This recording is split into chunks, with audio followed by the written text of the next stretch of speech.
This is where you come for the jazz. You stay for a good time. And I love the good time because I get to be in conversation with some of my favorite people, people that I admire, whose work is absolutely incredible.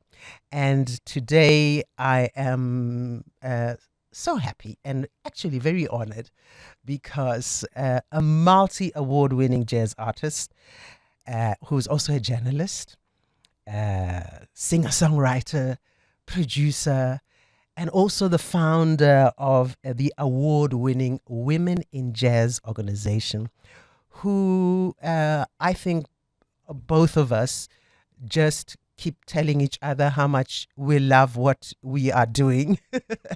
And there is just so much love and admiration between us. And this is Fiona Ross. Hello, Fiona. Oh, hello. Thank you so much for having me. What a wonderful introduction. But as you say, right back at you, I'm an incredible lover, supporter, inspired by all the work that you do as well. So thank you for having me. Absolutely. I mean, you are a jazz singer and you also wear all these other different hats. And my question is, did you even imagine as a young girl that you would be doing what you're doing today? Oh, goodness, absolutely not. In fact, I was trained in the theatre. So from a very young age, I was doing dance, drama, and music. Mm, So theatre was actually my initial direction, and I did a lot of kind of West End work and so on. And I started learning music. So I started learning the piano when I was six. So music has always been literally part of my kind of very being from a very, very young age. But journalism and kind of a lot of the extra work definitely was never never on my radar for anything to do at all. And I've been very fortunate, the opportunities I've been given, and my journalism, to be honest, that quite simply started when a publication that I now write for reached out to me and said they were looking for musicians to start reviewing, that they didn't want a kind of formal, trained, academic type of journalist. They were really looking for a musician's take on other musicians. And I kind of said, well, I've not done that before, but I'll give it a go. And then fast forward a few years, here I am doing what I do. So no, I didn't envisage this at all, but I'm so grateful. but I like that approach where, asking musicians to review the work of other musicians, where now you are not counting your words and making sure that everything fits as, when one is trained in journalism, remember, you had to do it this way. And here, this is you just expressing Fiona in her most honest way about whatever she believes she's hearing or seeing out of the musician. And you know what's really important for me Mm, in my own music work, but very importantly, when I'm speaking about others, is authenticity yeah. and kind of providing a space for people's voices, whatever it is they want to say. So I think with my journalism, and that's always been my approach, it's very much about them. What's their story? What needs to be said? What do people need to hear? So yeah, I work very hard to make sure that it's all about giving them a platform, and I'm grateful that I have one to be able to shout about all these incredible artists. And I say, I know you feel the same, that you've got this wonderful platform, and it's kind of an honor, isn't it, in many ways, to Abso- be able to shout about so many incredible people. Absolutely. And I think for you as a musician as well, you also have a perspective that is sensitive to what life of a musician is like.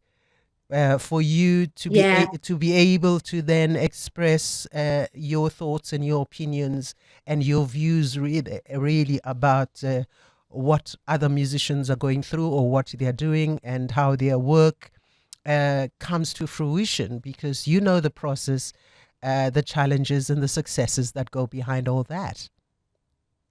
Oh yes, and I have to say, I always, if I'm interviewed as with my musician hat on, Mm, um, there's kind of certain questions that always come up, and I know which questions I love answering, and I know which questions are more of a challenge or kind of not hugely interesting. So whenever I'm interviewing other musicians, I very much got my musician hat on, but balanced with I want to engage the audience. yeah. If there's an incredible artist that I want to shout about, I need to balance that. What does the musician want to say, but what do we need to hear to Aha. get that audience engaged? And I it was got you. interesting. I interviewed, I think it was last year, one of my biggest inspirations as a musician is Hiromi, this incredible pianist and composer. I'm obsessed with her. She's incredible. And I've been following her work for quite a few years. And I had the opportunity to interview her last year. And a friend of mine always said, "Oh, you shouldn't interview your heroes." She always said, "Oh, you don't do that." And I've luckily done it a few times, and it's been wonderful. But to start with, the interview I felt wasn't going hugely well. And it took me, I was like, oh gosh, I was trying to, I mean, we were talking and she was, answering the questions, but I didn't feel it flowing. And then she said to me, she said, you know what, I hate being interviewed. And I Mm, was like, oh, I'm really sorry. And she said, but you know what I love doing is talking to my fans. She said, I love talking to my fans. And I said, well, I'm a fan. yeah. So I flipped the interview rather than me as journalist Oh, hat. I flipped it and I'm like, I love your music. And mm, then it flowed. And then it was like a different relationship. So yeah, it's really important to me to kind of just, however you do it, find that space so that, whoever you're interviewing yeah. can say what they need to say and enjoy it. We'll come back to that because that also extends to other things, your journalism hat. But I just want to come Mm. back to Fiona Ross, the musician, the jazz musician, Mm-hmm. the composer, the storyteller, and also Mm-hmm. the jazz storyteller. When did you realize that jazz, as much as, like you say, you grew up in theater and all that, but then what pulled you to the jazz side of music? But I think there's a few things to explore there. My father, so growing up, although I was theatre trained in many ways as a pianist, I was classically trained, but Mm. my father was very much into traditional jazz. So I grew up in a Ah. household Mm. of kind of Ella Fitzgerald, Frank Sinatra, Nina Simone. He was very much an all big band, Armstrong. So I grew up with that influence, Mm. and my mother was into opera actually, and I grew up very much with kind of a lot of early jazz in my mind. And I remember when I think I was about 12, and I started learning Oscar Peterson. And I don't know how I found Oscar Peterson, but I remember being obsessed with his Night Train album and Oh wishing wow, my he hands were used to be bigger. he used to be my Like, dad's favorite pianist oh, actually. oh, he was my first kind of jazz piano love. And I Mm. remember just wishing, and I bought all of his transcriptions. Well, it was bought for me. And I remember spending hours practicing his transcriptions, just wishing my hands were bigger. And as I say, this is when I was like, I don't know, 9, 10, 11. So I was already kind of very much obsessed with Oscar Peterson, but as a singer, I'd only really heard Ella. She was the one in my head. And I remember someone saying to me, look, if you want to understand jazz, you need to listen to Billie Holiday. And in my very, very young, naive ignorance, I was like, Billie Holiday, I've never heard of her. But I took my training very seriously. So I found a greatest hits of Billie Holiday cassette. Mm. And I started listening to this. And because at that age in my head, it was all about training. And of course, I was classically trained in many elements. Uh, so to hear Billie Holiday's voice, which is so very different to Ella, for example, I couldn't Yes. quite get my head around it. I was like, I didn't get it. I was like, I don't understand. Like, why is this person said, oh, Billie Holiday, Billie Holiday? And as I said, please bear in mind, I was like 11 or 12, I think. And until I heard Strange Fruit, and the Ah. minute, and I think it was like track 11 or 12 on this greatest hits album. And I remember listening to this over and over again, being overwhelmed but confused at that time. I was like, what is she singing about? This I don't understand. Mm. And then I went and did some research, and that kind of started me on my passion for equality and studying the civil rights movement in America. But she taught me that music is where you put your pain. And I Mm. think that was where the jazz element really took growth as a place for not just freedom, but possibilities. Ah. And I think fast forward many years when I started writing my own material, which is Mm. really only, I think, 6-7 years ago is when I started my world as a contemporary jazz artist. Jazz was just the place where whatever I wanted to do, I felt was possible. Yeah. So yeah, that's that. I think that's kind of the relationship I have with jazz to a large extent. And also because jazz gives you the, the freedom to Mm. whatever is whatever it is that you want to say, you can say it in whatever way you want to say it. And I like that because what you've just said is so reflected in the titles of your songs, and even just your in and even just your albums. I'm just trying to list them out for any of our listeners who have not heard of Fiona Ross yet. I don't know why, but here you are. Uh, Oh, not too kind. your latest is we'll come to more details on moments in my notebook.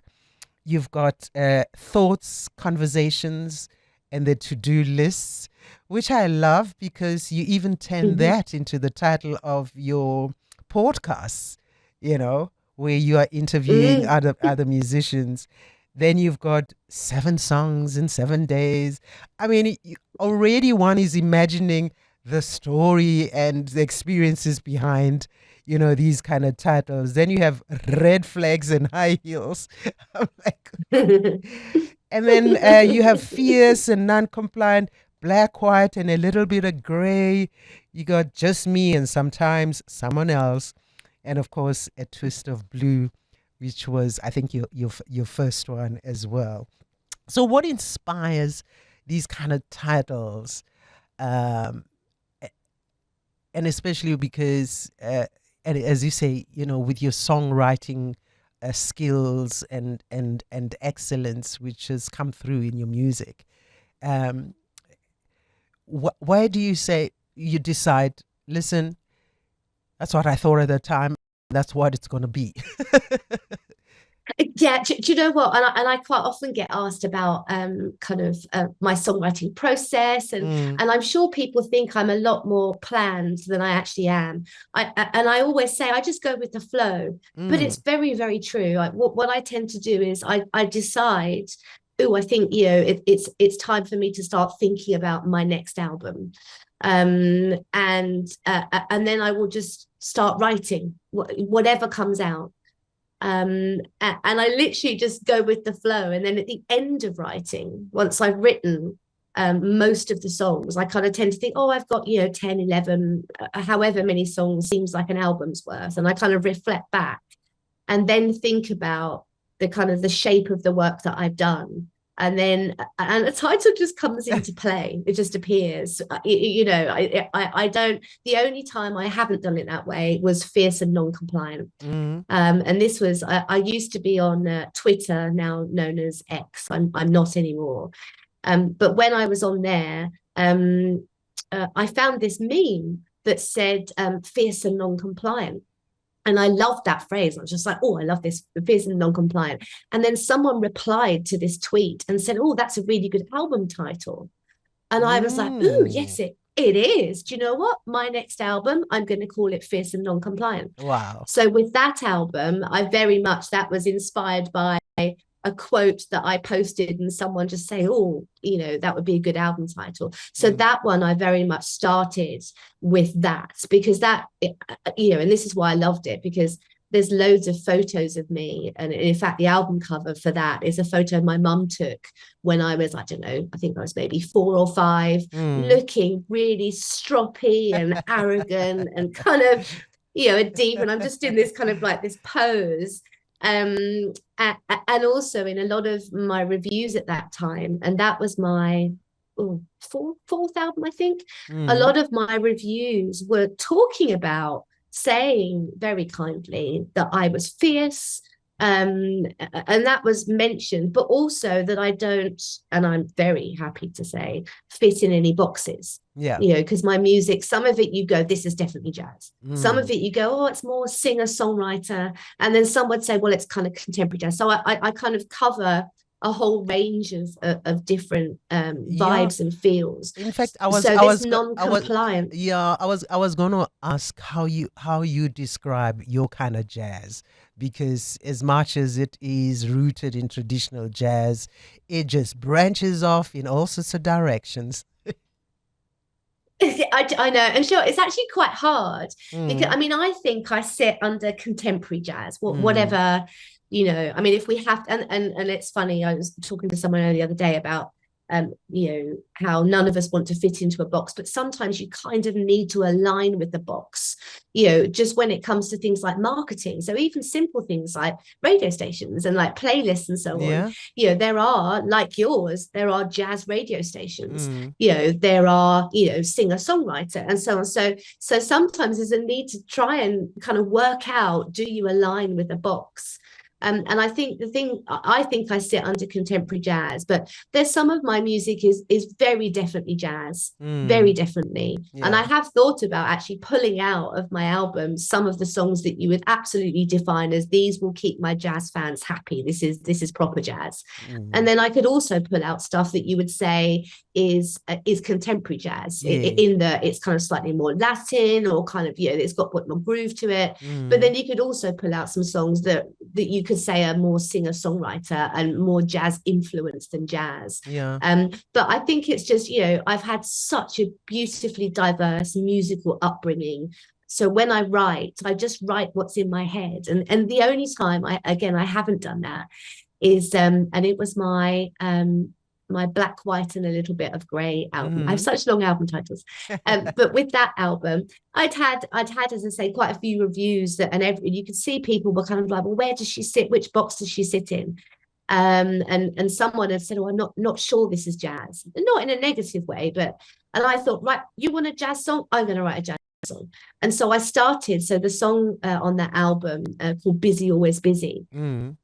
I just started it with a bass line. I'm like, right, okay, I'm going to have like a very clear jazz bass line right from the beginning. So as soon as you start this track, it's jazz.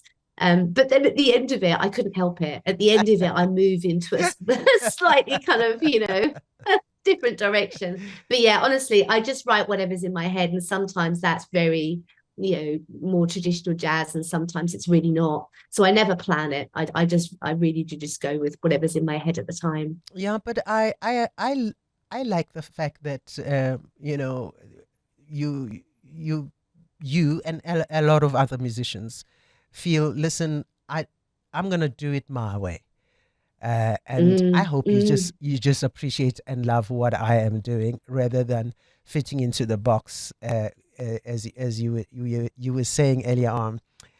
Let's talk about Moments in My Notebook, which is your latest release Okay. that you did the release this year, and I've played some track out of that album, which I know. I Thank took, you so much. which I enjoy, and these are notes. This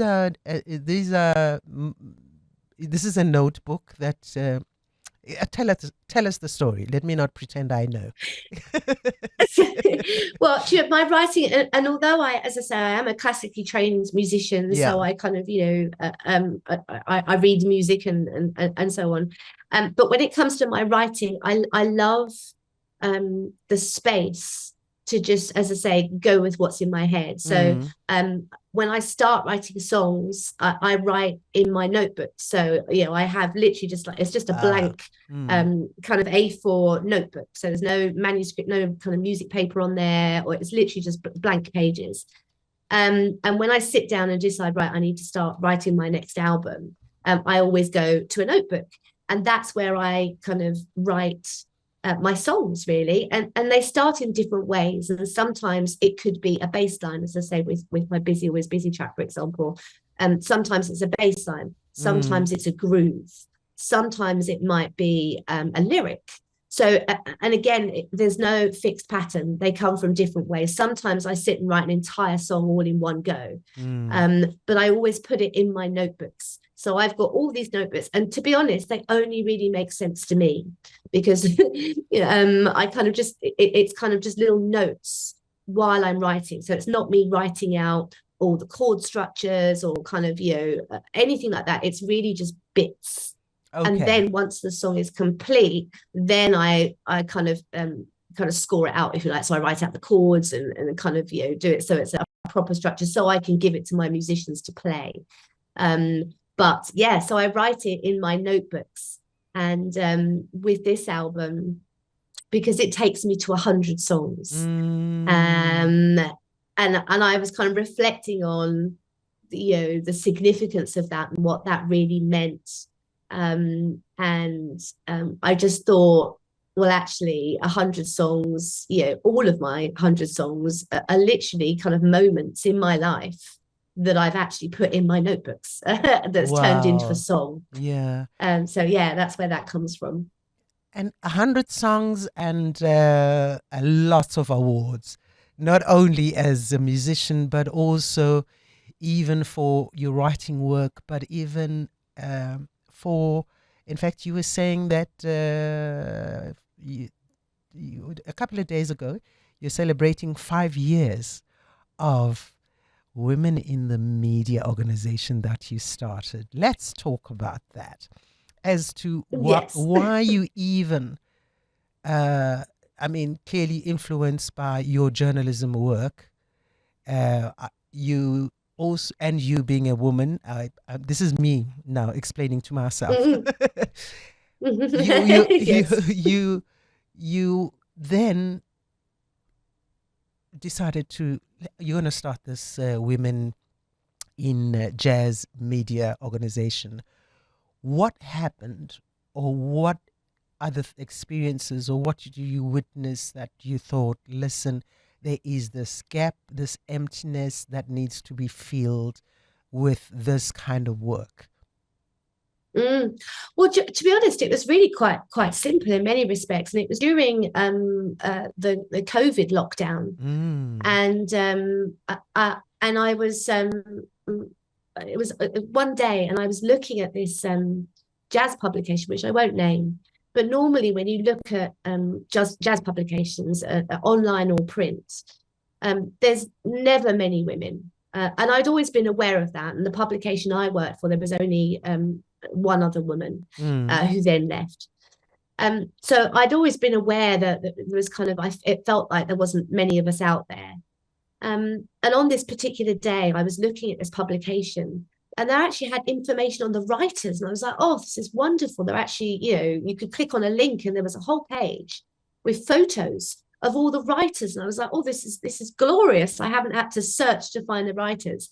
But then the minute I was excited that there was a page where I could actually find information about all the journalists, and there were 52. As I was scrolling through all these pictures, I very quickly realized that they were all men. Mm. And I was like, oh, there's a woman, and there was two women. Wow.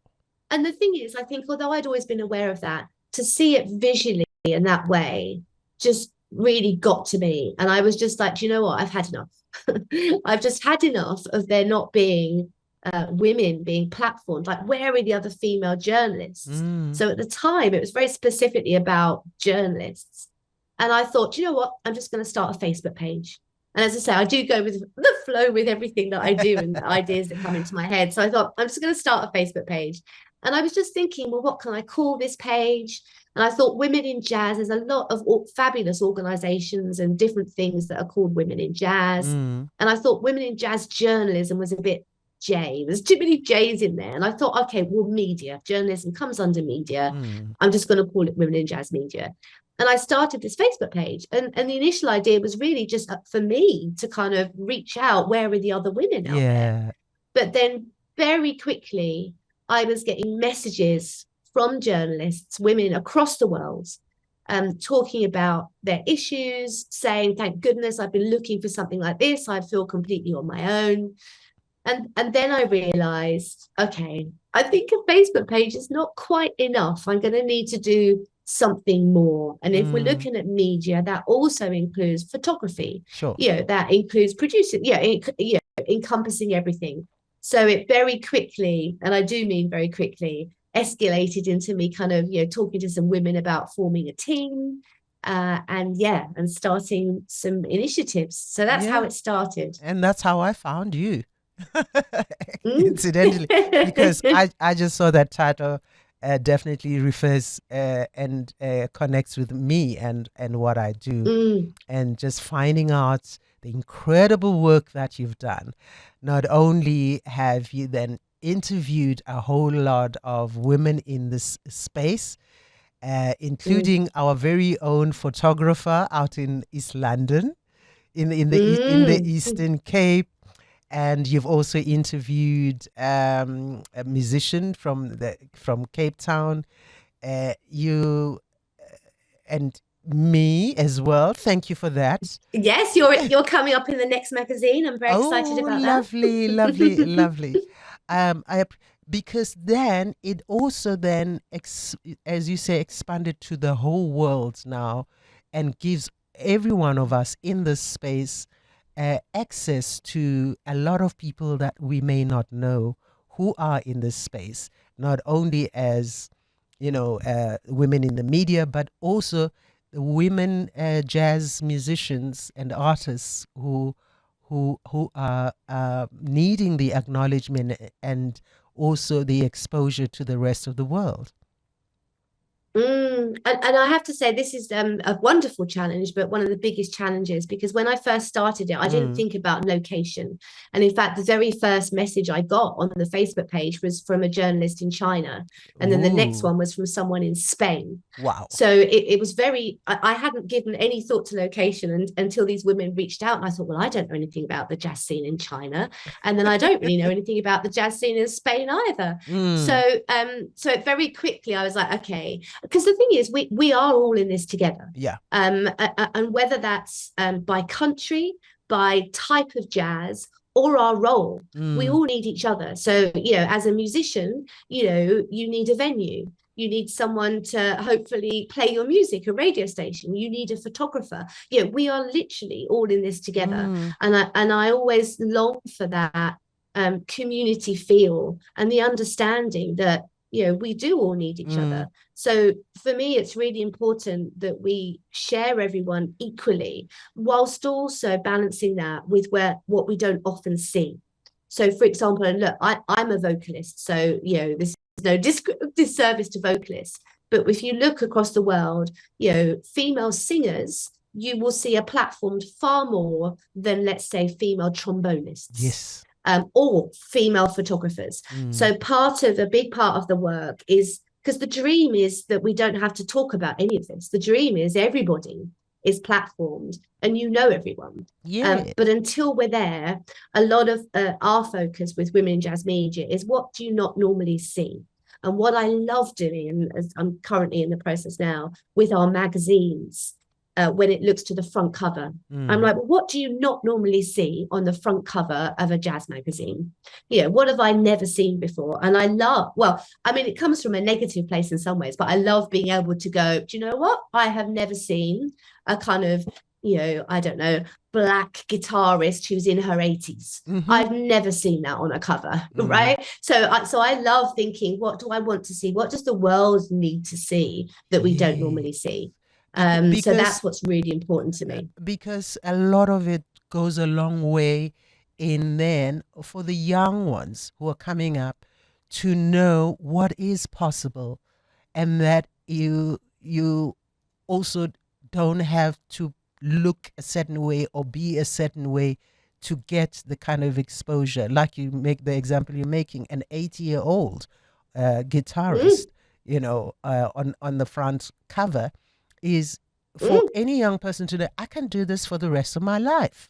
It doesn't mean yes. my life stops when I get to my 40s and I'm ditched or somebody, then everyone looks to the younger ones. But share Mm. share some of the incredible, uh, moments, or maybe even uh, that have reflected a tangible change in the organization that you've created.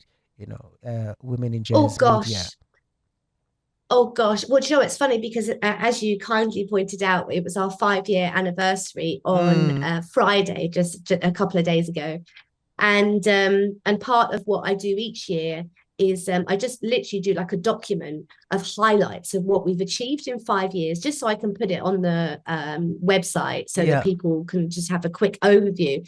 And oh my goodness, what a list. And this is not coming from arrogance at all. Mm, It's because it's not just me. It's like we have a fantastic team of women, but just kind of looking through and listing what we've done.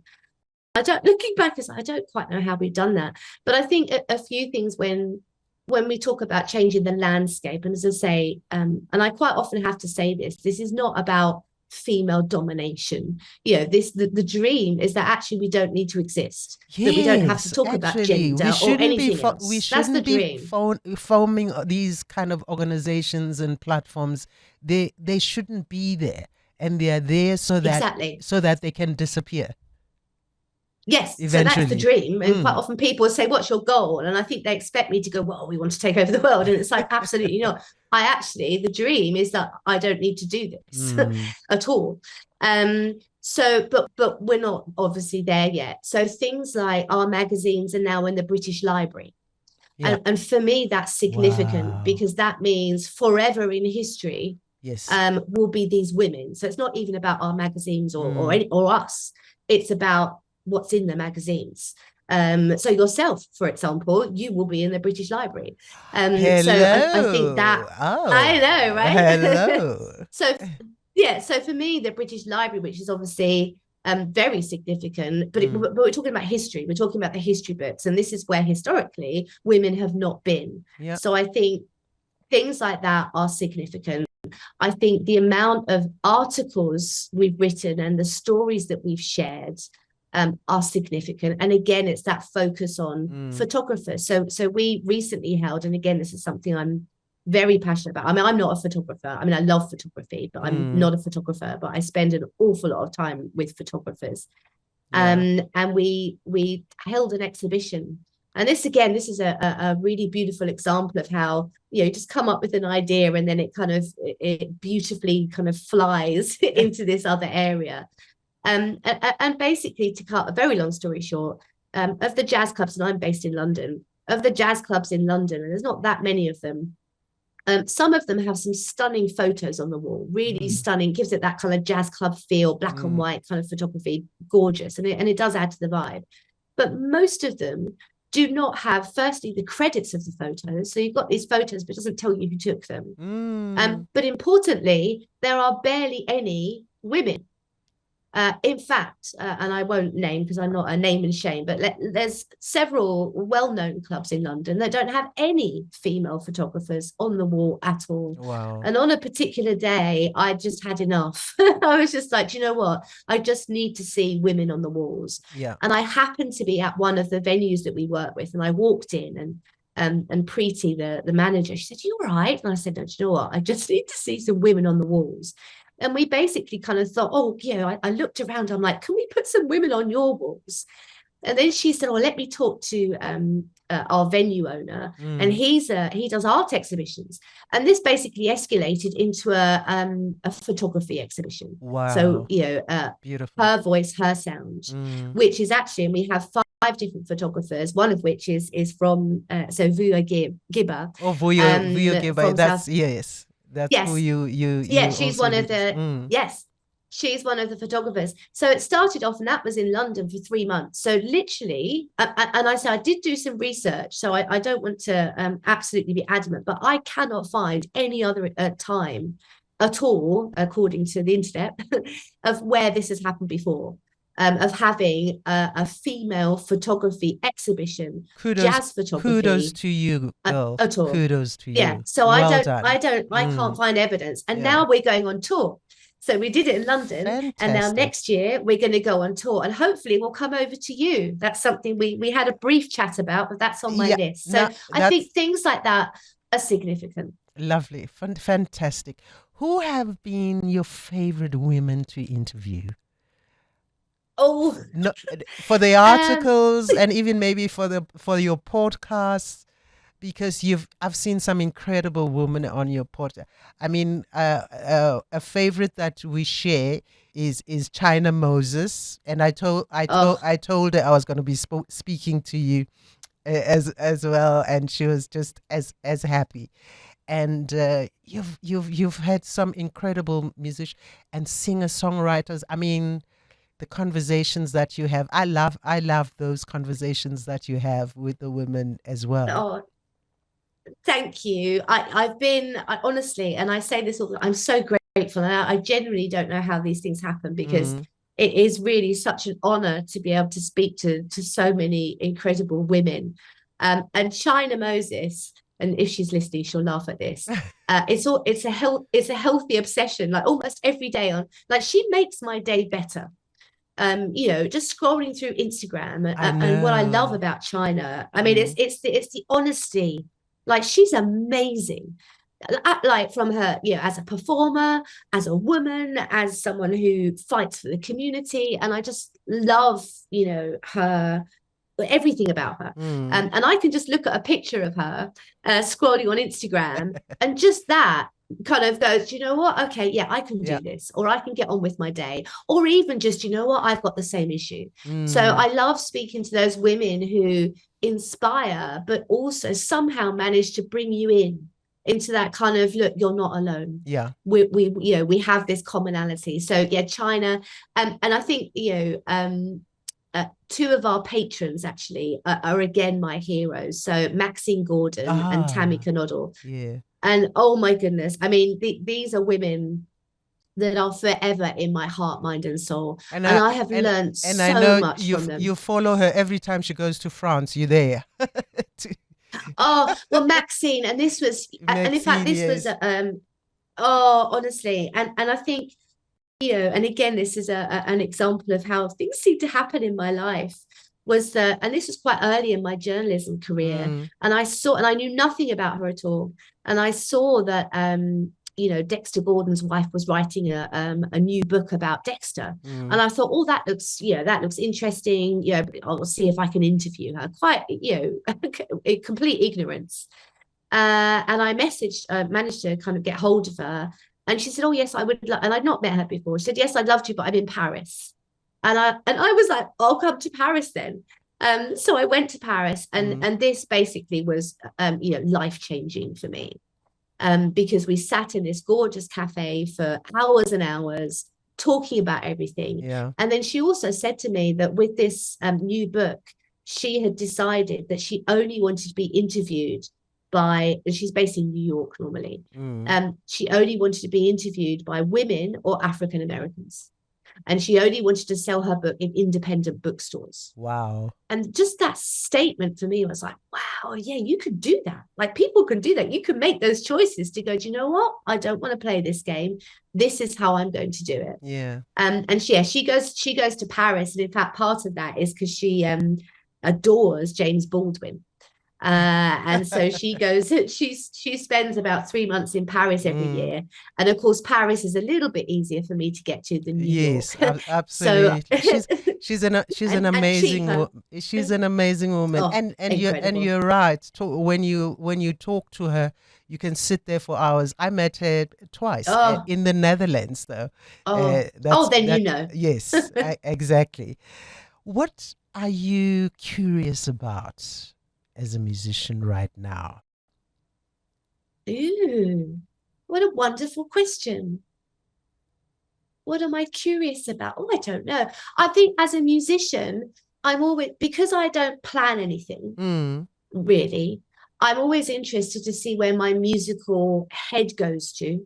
So my next writing, and I've already started thinking about my next album. I have started my next album, but I'm always curious as to where my musical head will take me. Yeah. But I think also the industry, and what I find particularly, well, it is a challenge, but a kind of nice challenge in some ways, because I don't fit neatly into a box. I love exploring new audiences.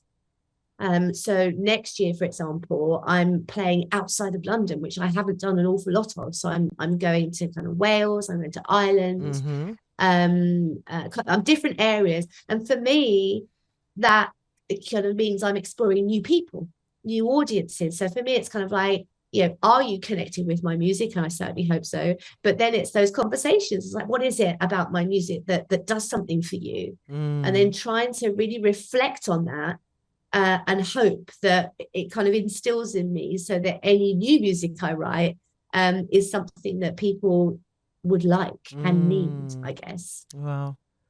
Well, we look forward to all that exploring that you are planning to do. What has been the common thread in the work that you've done where women are concerned? The common thread in either the challenges or either the improvement and successes that you've witnessed?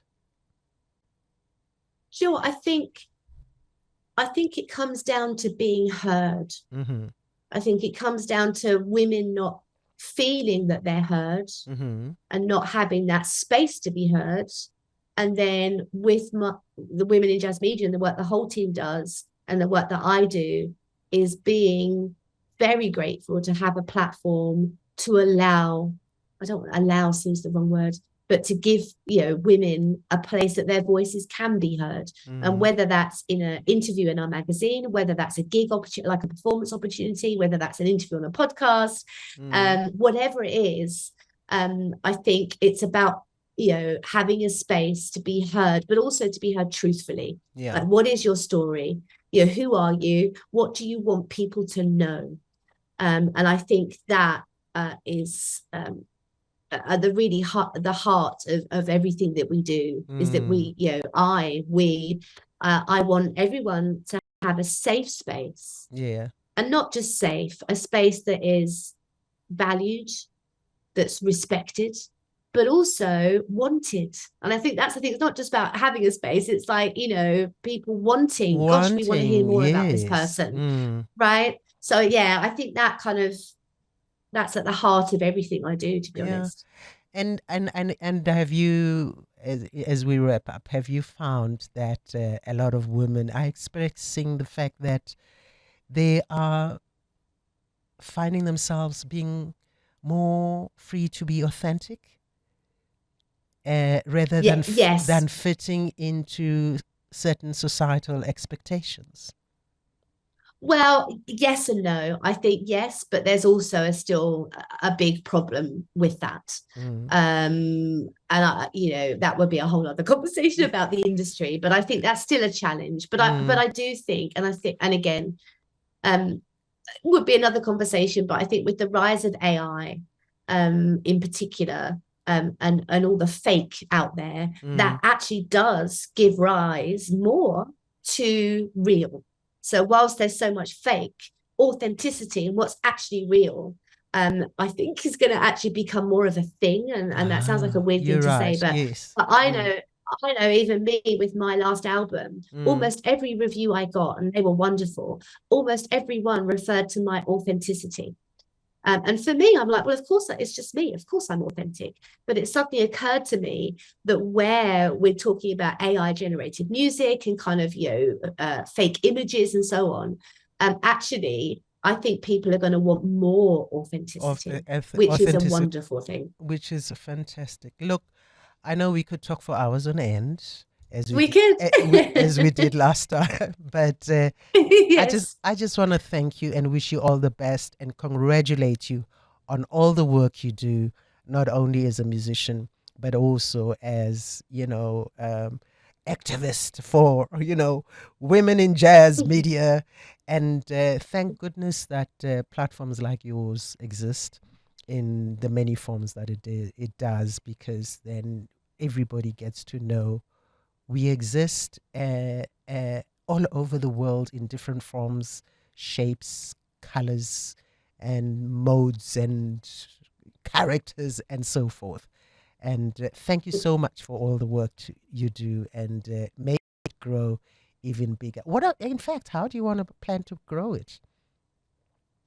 Oh, I don't know. And I think that's the thing with my last album being 100 songs, for example. It's Mm, like, well, does that mean I do another 100? It's like, I don't, honestly, when I say I go with the flow, mm. I just take each day as it comes. I work as hard as I can. I help as much as I can and take each day as it comes. And I will just keep doing that until I can't, I guess. Okay. Maybe my last question. Have you read all those books behind you there? Oh, yes, I have. And in fact, what you can't see is Yeah. on this side is Mm. that I have is basically this whole room is my music slash kind of working room. So there's books everywhere. I love reading, Oh, actually. Yes. fantastic. And when do you get So time to yes, I read? read an awful lot. When do you read? Well, At night, or when you're not playing, when you're not gigging, when traveling? when I'm traveling. So if ever I've got Ah, to get a train or a plane, and in fact, sometimes, I mean, I could, if there's somewhere where I could drive, I mm, will look at, oh, could I go by train? Because then I can read. So wow. yeah, travel time and also before I go to bed. Yes. Fantastic. Keep reading, keep composing, keep doing all the work you do. Fiona Ross, thank you so much for being Thank you so on much. And Jazz thank and you for Beyond. having me.